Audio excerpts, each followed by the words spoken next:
ওরে বাবা রে, এ তো দেখি ভূত! আমাকে কেউ বাঁচাও, আমাকে বাঁচাও! স্বর্ণচূড়া জঙ্গলটিতে বাস করত অনেক রকম পশু পাখি। তাদের মধ্যেই ছিল খুবই শান্তশিষ্ট প্রকৃতির একটি পাখি, যার নাম ছিল টুনি পাখি। টুনি পাখির দুইটি বাচ্চা ছিল, একটি ছিল ছেলে ও একটি মেয়ে। তারা সেই জঙ্গলটিতে খুব সুখে শান্তিতে বসবাস করছিল। কিন্তু তাদের জীবনে একটি দিন এসে যেন তাদের সব সুখ কেড়ে নিয়ে গেল।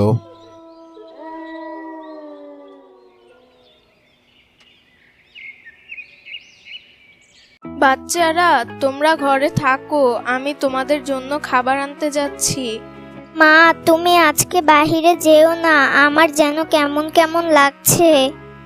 কেন মা, তোর কি শরীর খারাপ হয়েছে? জ্বর ঠান্ডা এমন কিছু হয়েছে নাকি? না মা, আমি সুস্থই আছি, কিন্তু আমার যেন মনটা আজকে কেমন যেন করছে, মনে হচ্ছে কোনো বিপদ আসছে। আরে না বোকা মেয়ে, তেমন কিছু হবে না। আমি খাবার নিয়ে তাড়াতাড়ি চলে আসবো। তাও তুমি আজকে একটু জলদি আসার চেষ্টা করো। হ্যাঁ মা, আমার কাছেও আজকে কেমন কেমন যেন লাগছে। তুমি আজকে জলদি করে চলে এসো। আচ্ছা ঠিক আছে, আমি যাচ্ছি। আমি না আসা পর্যন্ত কিন্তু তোমরা ঘরের বাইরে কোথাও যেও না।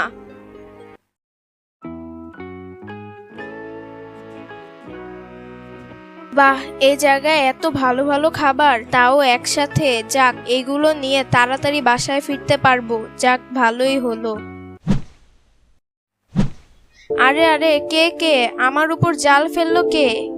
ইরি মাইরি, কত সুন্দর খাবার! আজকে আমি বেশ জমিয়ে রাতের খাবারটা খেতে পারবো। আমাকে ছেড়ে দাও, আমাকে ছেড়ে দাও, আমি তোমার পায়ে পড়ি ভাই, তুমি আমাকে ছেড়ে দাও। তোকে ছেড়ে দিব, চিন্তা করিস না। তার আগে পেঁয়াজ কুচি ও মশলা রেডি করে নেই, তারপর না হয় আমি তোকে তেলের মধ্যে ছেড়ে দিব। শিয়াল, আমার প্রতি একটু মায়া করো। আমার ছোট দুইটা বাচ্চা আছে, আমি না থাকলে ওরা না খেয়ে মারা যাবে। তুমি দয়া করে আমাকে ছেড়ে দাও। তোকে ছেড়ে দিলে আমার পেট চলবে কি করে? হ্যাঁ, তাহলে তো আমাকে না খেয়ে মরতে হবে। আমার মনে কারো জন্য মায়া নেই, বিশেষ করে আমার শিকারদের জন্য তো কোনো মায়াই নেই।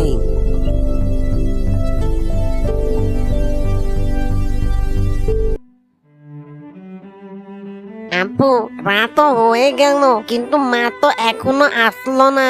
আমার খুব ভয় করছে। হ্যাঁ ভাই, আমারও খুব ভয় করছে। আবার মার কোনো কিছু হয়ে গেল নাকি? ভাইরে, অমন কথা বলতে নেই, দেখিস মা ঠিকই চলে আসবে। হয়তো খাবার আনতে দূরে কোথাও গিয়েছে, তাই হয়তো দেরি হচ্ছে। আপু, আমার তো খুব ক্ষুধা লেগেছে। ভাইরে, আর একটু অপেক্ষা কর, মা হয়তো আর কিছুক্ষণের মধ্যেই চলে আসবে। ক্ষুধা তো আমারও লেগেছে। আমার বাচ্চাগুলো না খেয়ে আছে, আমাকে খাবার নিয়ে জলদি করে যেতে হবে, অনেক রাত হয়ে গেল। বাচ্চারা, আমি এসে গেছি, তোমাদের জন্য অনেক খাবার নিয়ে এসেছি। তোমরা জলদি উঠো, খাবারগুলো খেয়ে নাও। টুনি পাখি এভাবে অনেকক্ষণ ডাকাডাকি করতে থাকে, কিন্তু তার বাচ্চারা ঘুম থেকে জাগছিল না। জাগবেই বা কি করে? টুনি তো মারা গেছে, সে তো এখন আত্মা, তার কোন কথাই তার বাচ্চারা শুনতে পারছিল না। বুঝতে পেরে টুনি মন খারাপ করে এক কোণে বসে কাঁদতে থাকে। আপু আপু, দেখো কতগুলো ফল, অনেক মজার মজার ফল। মনে হয় মা আমাদের জন্য এগুলো এনেছে। হ্যাঁ, মনে হয় মা আমাদের জন্য এনেছে। আর কাল রাতে আমার মনে হয়েছিল মা যেন আমাকে ডাকছে। কিন্তু মা কোথায়? মা কোথায় গেল? দেখতে পাচ্ছি না তো মাকে। আমার মনে হয় মা কোথাও ভালো কোনো খাবারের সন্ধান পেয়েছে, তাই হয়তো চলে গেছে সবগুলো খাবার আনতে। হ্যাঁ, আমারও মনে হয় তাই হবে, কারণ এত খাবার তো এর আগে কোনোদিন মা আনেনি। প্রতিদিন যখন টুনি পাখির বাচ্চারা ঘুমিয়ে যেত, তখন টুনি পাখির আত্মা তার বাচ্চাদের জন্য খাবার রেখে চলে যেত। আপু অনেক দিন তো হয়ে গেল, মাকে তো দেখি না। প্রতিদিন মা খাবার রেখে চলে যাচ্ছে, কিন্তু আমাদের সাথে দেখা করছে না। হ্যাঁ, মা আমাদের সাথে দেখা করছে না কেন বুঝতে পারছি না। এক কাজ করি, আজকে রাতে আমরা জাগনা থাকবো, ঘুমের নাটক করে শুয়ে থাকবো। হ্যাঁ, আর যখন মা আসবে তখন আমরা মাকে জিজ্ঞেস করব সে আমাদের সাথে দেখা করছে না কেন। যাক, অবশেষে সেই টুনি পাখির বাসাটা খুঁজে পেলাম। ও মারা যাওয়ার আগে বলেছিল ওর 2টা বাচ্চা আছে, ওকে তো খেয়েছি। আজ ওর বাচ্চা 2টাকে মজা করে খাবো। কে তুমি? আমাদের বাসায় কি করছো? হিহি, এর আগে আমি তোদের মাকে খেয়েছি, আজকে আমি তোদের 2জনকে খাবো মজা করে। হা হা হা। কি? তুই কি বলছিস? তুই আমার মাকে মেরে ফেলেছিস? হ্যাঁ, তোরা ঠিক শুনেছিস, আমি তোদের মাকে খেয়ে ফেলেছি।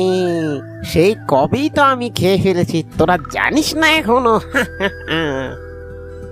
আমাদেরকেও বাঁচাও, আমাদেরকেও বাঁচাও।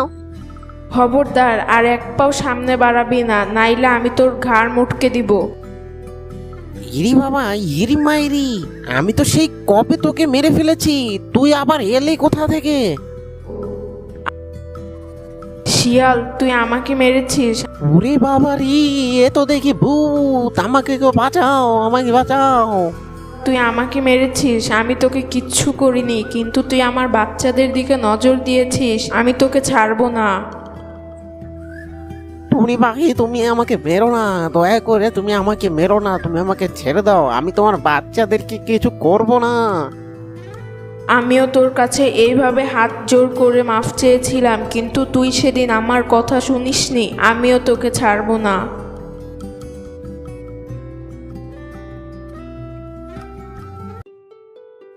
মা, সত্যি কি তুমি মারা গেছো? হ্যাঁ মা, সত্যি এই শিয়ালটা আমাকে মেরে ফেলেছে। না মা, কাঁদিস না, আমাকে যেতে হবে। মা, তুমি আমাদের ছেড়ে যেও না।